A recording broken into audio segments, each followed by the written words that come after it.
નમસ્કાર મિત્રો, તો સ્વાગત છે એક નવા વિડીયોમાં. સો ફ્રેન્ડ્સ, આજના વિડીયોમાં આપણે દાહોદ જિલ્લામાં ફરવા માટેની ટોપ 10 જગ્યાઓ વિશે જાણીશું. તો ચાલો વિડીયોને શરૂ કરીએ. નંબર 10, કાલી ડેમ. કાલી ડેમ જે દાહોદ શહેરથી આશરે 9 કિમી દૂર છે, જ્યાં બેસીને કુદરતી સૌંદર્યનો આનંદ અને ફોટોશૂટ કરી શકાય છે. કાલી ડેમની નજીકમાં આવેલું છે કેદારનાથ મહાદેવ મંદિર, જે ચોસાલા ગામની અંદર પ્રાચીન મંદિર છે, જ્યાં તમે દર્શન કરી શકો છો. નંબર 9, ગુગળદેવ મહાદેવ મંદિર, ઝાલોદ. દાહોદ જિલ્લાના ઝાલોદ તાલુકાના ચકલિયામાં અપાર પ્રાકૃતિક સૌંદર્યની વચ્ચે બિરાજમાન છે ગુગળદેવ મહાદેવ મંદિર. આ મંદિર એક પથ્થરની ગુફામાં છે, જ્યાં તમે મહાદેવના દર્શન કરી શકો છો.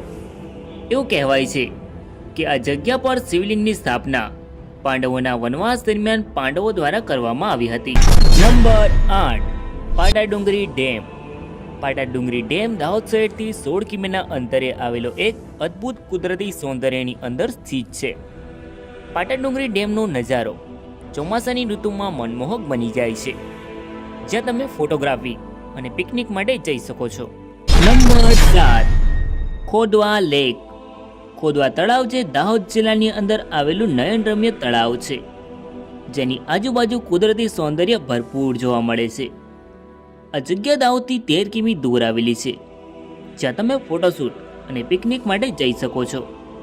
Number 6, Devjhari temple and waterfall. દાહોદથી આશરે 10 કિલોમીટર દૂર દાહોદ અને ગોધરાની વચ્ચે નેશનલ હાઈવે નંબર 47 પર જેકોટ ગામમાં આવેલું છે આ દેવઝરી ટેમ્પલ એન્ડ વોટરફોલ, જે અતિ પ્રાચીન છે. આ મંદિર જંગલો અને ડુંગરોની વચ્ચે પવિત્ર ઝરણાની પાસે દેવઝરી મહાદેવ બિરાજમાન છે. અહીંયા તમે દર્શનનો લહાવો અને વોટરફોલનો આનંદ માણી શકો છો. નંબર 5, મા બમરેશી મંદિર. બમરેશી માતાનું મંદિર દાહોદના લીમખેડા તાલુકાના રંદીકપુર ગામ પાસે કબૂતરી નદીના કિનારે આવેલું છે.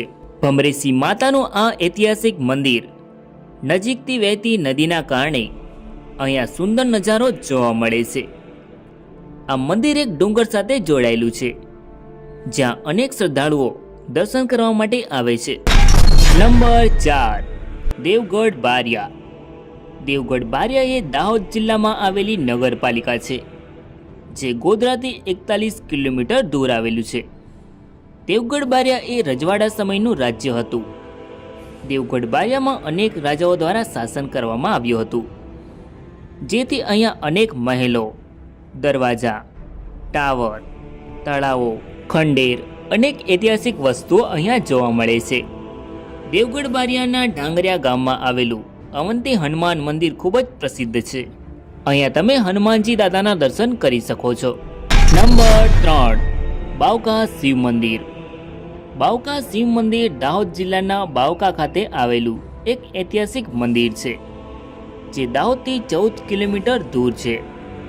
બાવકા અને ચાંદાવાડા ગામની વચ્ચે હિરલાવ તળાવ પાસે એક ટેકરી પર આ મંદિર આવેલું છે. આ મંદિરનું બાંધકામ 10મી સદીનું છે. આ મંદિરને ગુજરાતનું ખજુરાહ તરીકે ઓળખવામાં આવે છે. નંબર 2, રતનમહાલ. રતનમહાલ અભયારણ્ય સમગ્ર રાજ્યમાં રીંછની મહત્તમ વસ્તી ધરાવે છે, જે રતનમહાલના જંગલમાં આકર્ષણનું કેન્દ્ર છે. આ અભયારણ્યની સાથે સાથે અહીંયાનો ધોધ ખૂબ જ પ્રખ્યાત છે. અહીંયા મોટી સંખ્યામાં પ્રવાસીઓ આવે છે. આ જગ્યા ગુજરાત અને મધ્યપ્રદેશની સરહદે આવેલું છે. અહીંયા તમે ફોટોશૂટ અને પિકનિક માટે આવી શકો છો. Number 1, Dahod smart city. Dahod smart સિટીમાં જોવાલાયક જગ્યાઓમાં છાપ તળાવ મુખ્ય છે. છાપ તળાવ એ સમગ્ર દાહોદ શહેરનું હાડસમૂહ તળાવ છે. અહીંયા મનોરંજનની સાથોસાથ જાહેર સુવિધાઓ, બગીચાઓ, બોટિંગ સુવિધા મુલાકાતીઓ માટે થઈ શકે છે. અહીંયા તમે સાયકલિંગ પણ કરી શકો છો. સો ફ્રેન્ડ્સ, દાહોદ જિલ્લાની ટોપ 10 જગ્યાઓમાંથી તમે કઈ જગ્યા જોઈ છે તે કમેન્ટમાં જરૂર લખો. અને વિડીયો ગમ્યો હોય તો વિડીયોને લાઈક કરીને ચેનલમાં નવા હોય તો ચેનલને સબસ્ક્રાઈબ જરૂર કરો. Thank you.